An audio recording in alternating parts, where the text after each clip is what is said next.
दोस्तों नमस्कार। जरा सोचिए, पूरी दुनिया भारत पर उंगली उठाती दिख रही थी और इवन ट्रम्प तो बहुत ज्यादा खुलेआम धमकी दे रहे थे। यहां तक कहा गया कि रूस से तेल क्यों खरीद रहे हो, मत खरीदो वरना टैरिफ लगेगा। ऐसी न जाने कितनी धमकियां दी जा रही थी भारत को। और तभी अचानक से यूरोप के बीच खड़े एक देश ने पूरी तस्वीर पलट दी, और वो देश है फ्रांस। जी हां, ऐसे वक्त पर फ्रांस ने भारत का खुला साथ देकर एक ऐसा संदेश भेजा है जिसने अमेरिका से लेकर पूरे पश्चिम जगत तक बेचैनी फैला दी है। अब इस कहानी में सिर्फ तेल और व्यापार की बात नहीं है, ये मामला सीधा सीधा ना राजनीति, कूटनीति, तकनीकी और वैश्विक ताकत के समीकरणों तक पहुंच जाता है। और पता है, सबसे दिलचस्प मोड़ तब आया जब प्रधानमंत्री नरेंद्र मोदी और फ्रांस के राष्ट्रपति इमैनुअल मैक्रों की एक लंबी फोन कॉल हुई। जी हां, और इसी फोन कॉल ने इस पूरे घटनाक्रम को और ज्यादा विस्फोटक बना दिया है।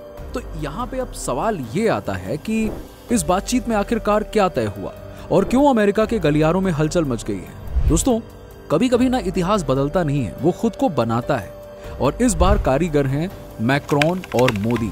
दोस्तों, इससे पहले कि आप इस इंटरेस्टिंग वीडियो में खो जाएं, इस चैनल को सब्सक्राइब करके बेल आइकन के बटन को जरूर दबा दीजिएगा। देखिए, फोन कॉल वाली मुलाकात दरअसल सिर्फ और सिर्फ एक औपचारिक बातचीत भर नहीं थी कि चलो हाय हेलो और क्या हालचाल है। नहीं, ऐसा नहीं था। ये एक तरह से उन तमाम मुद्दों की रिहर्सल थी जिस पर आने वाले वक्त में दुनिया का भविष्य तय हो सकता है, चाहे वो यूक्रेन का युद्ध हो, वेस्ट एशिया का संकट हो, या फिर आर्टिफिशियल इंटेलिजेंस जैसे क्षेत्र जिसमें अमेरिका खुद को सबसे बड़ा खिलाड़ी मानता है।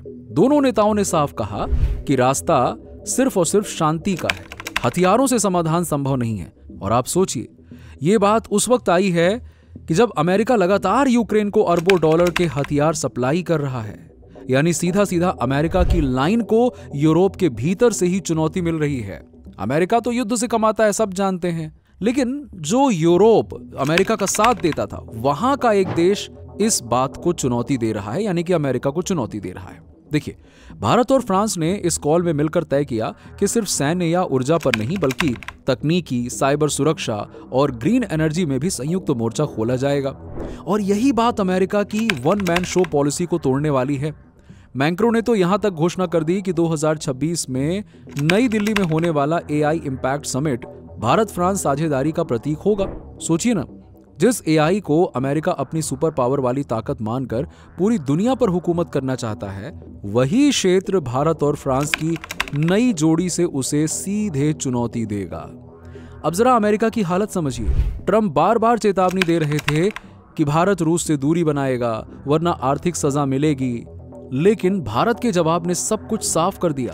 हमारी नीति राष्ट्रहित से चलेगी, किसी धमकी से नहीं चलने वाली है। और यहीं फ्रांस ने भी भारत का हाथ थाम लिया। दरअसल फ्रांस जान गया कि जिस देश की आबादी 1.4 अरब है, जिसकी अर्थव्यवस्था दुनिया में 5वें स्थान पर है और जो आने वाले दशक में 7% से तेज जीडीपी ग्रोथ दिखा रहा है, उसके बिना कोई वैश्विक समीकरण टिक ही नहीं सकता है। देखिए, अब ऐसे में ट्रम्प का गुस्सा तो जाहिर सी बात है, पर यह गुस्सा सिर्फ नाराजगी से ज्यादा डर का इशारा भी है। डर कि कहीं अमेरिका के दशक भर पुराने खेल के पत्ते यहीं भारत फ्रांस गठबंधन से बिखर न जाएं। जी हां दोस्तों, बात यह है कि एक और दिलचस्प इशारा तब आया जब मैक्रो ने इस पूरी बातचीत को हिंदी भाषा में ट्वीट किया। यही तो खेल है। फ्रेंच राष्ट्रपति ने भारत के लोगों से सीधे जुड़ने के लिए हिंदी का इस्तेमाल किया। अब इसे आप कूटनीतिक मामूली लफ्ज न मानिए, ये गहरा संदेश था। उन्होंने लिखा, भारत बराबरी का साथी है, कोई जूनियर पार्टनर नहीं है। और यही चीज भारतीयों के दिलों को छू गई। सोचिए, जब बाकी यूरोपीय देश यानी कि लगभग पूरा यूरोप भारत को रूस से तेल खरीदने पर कोस रहा था, तब फ्रांस साफ साफ कहता है कि भारत को अपने एनर्जी सोर्सेज को चुनने का पूरा अधिकार है। अब जाहिर सी बात है कि यह अमेरिका और उसके सहयोगियों के पेट में छुरी की तरह चुभ गया होगा। अब बात करते हैं रक्षा सौदों की। देखिए, भारत पहले से ही फ्रांस से राफेल जेट खरीद चुका है, लेकिन मैक्रो और मोदी की बातचीत में साफ हो गया है कि खेल तो अभी शुरू हुआ है। अब मामला मिसाइल तकनीक, स्पेस डिफेंस प्रोग्राम और साथ ही साथ नौसैनिक पनडुब्बियों तक जाएगा। यानी कि आने वाला वक्त एशिया का ही नहीं, यूरोप के हथियार बाजार का भी संतुलन बदल सकता है। और ये भी जान लीजिए, हथियार उद्योग केवल कारोबार नहीं होते हैं, ये ताकत के असली तराजू होते हैं। अब ये सारी चीजें देख कर ना ट्रम्प को डर है कि अगर भारत और फ्रांस एक साथ मिल जाएं, हाथ मिला लें और एक साथ मिलकर आगे बढ़ते हैं, तो अमेरिकी हथियार लॉबी को अरबों डॉलर का नुकसान हो जाएगा। और डेफिनेटली होगा ही होगा। दोस्तों, कूटनीति की असली बाजी तो तब बदल गई जब दोनों नेताओं ने मल्टीलैटरल समूहों यानी कि G7 और ब्रिक्स के रोल पर भी चर्चा की। सोचिए ना, दशकों तक G7 पश्चिमी देशों का प्राइवेट क्लब रहा और ब्रिक्स को तो वो सिर्फ एक डेवलपिंग वर्ल्ड का मोर्चा बताते रहे। लेकिन अब भारत और फ्रांस जैसे दो बड़े खिलाड़ी ये संकेत दे रहे हैं कि वैश्विक संस्थाओं का संतुलन पहले जैसा नहीं रहेगा। अगर ऐसा होता है तो 50 साल पुरानी पावर स्ट्रक्चर को तकलीफ होना स्वाभाविक है। अब एक तरफ वॉशिंगटन कह रहा है कि फॉलो माय लीड, दूसरी तरफ दिल्ली और पेरिस का कहना है कि इक्वलिटी और नथिंग। सिर्फ राजनीति और रक्षा ही नहीं, भारत फ्रांस की बढ़ती नजदीकियां ऊर्जा के क्षेत्र में भी अमेरिका के दबदबे को चुनौती दे रही हैं। फ्रांस ने ऐलान किया कि वो भारत के न्यूक्लियर प्रोजेक्ट्स में निवेश बढ़ाएगा और सोलर ग्रीन एनर्जी मिशनों में तकनीकी सहायता देगा। अब आप खुद ही सोचिए, जब दुनिया सस्टेनेबिलिटी की बात कर रही है और भारत दुनिया का तीसरा सबसे ज्यादा ऊर्जा खपत करने वाला देश है, तो इस साझेदारी का पैमाना कितना बड़ा होगा। अमेरिका को सबसे ज्यादा चिंता भी इसी की है कि कहीं भविष्य की ऊर्जा क्रांति भारत फ्रांस के हाथ में न चली जाए। इधर यूरोप की तस्वीर भी बदल ही रही है। आप जानते हैं, ब्रिटेन और जर्मनी की जो पारंपरिक लकीरें होती हैं कि हम ऐसा नहीं करेंगे, ये करेंगे, उससे अलग हटकर फ्रांस ने भारत के साथ खुलकर खड़ा होना जो दिखाया है, गजब है। ये केवल दोस्ती नहीं है, बल्कि यूरोप की राजनीति में एक नया संतुलन बनाने का ऐलान है। जहां पहले सिर्फ बर्लिन और लंदन यूरोपीय नीतियों का नेतृत्व करते थे, अब पेरिस अपना स्वतंत्र रास्ता चुन चुका है और इसमें भारत उसके साथ स्थायी भागीदार बन रहा है। तो कुल मिलाकर इस पूरी कहानी से जो संदेश मिलता है ना, वो बेहद साफ है, क्लियर, क्रिस्टल क्लियर है।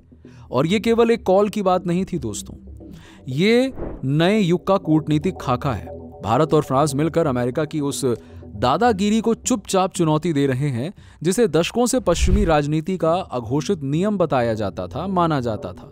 और जब चीजें इतने ऊंचे स्तर पर तय हों तो सिर्फ असर राजनीति में नहीं, टेक्नोलॉजी, रक्षा और ऊर्जा की पूरी दुनिया में दिखेगा। अब सवाल आपकी ओर है, क्या ये गठबंधन वास्तव में दुनिया की शक्ति संरचना को बदल पाएगा?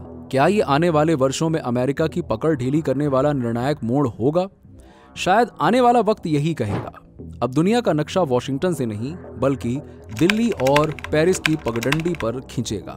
दोस्तों, अगर ये जानकारी आपको अच्छी लगी हो तो इसे लाइक और शेयर करें ताकि ऐसी ही जानकारी दूसरों को भी मिले। और हाँ, आप इस वीडियो को जरूर हाइप करें और हाइप का ऑप्शन आपको इस वीडियो के नीचे कमेंट को लेफ्ट में स्लाइड यानी कि सरकाने से दिख जाएगा। चलिए, धन्यवाद। जय हिंद, जय भारत।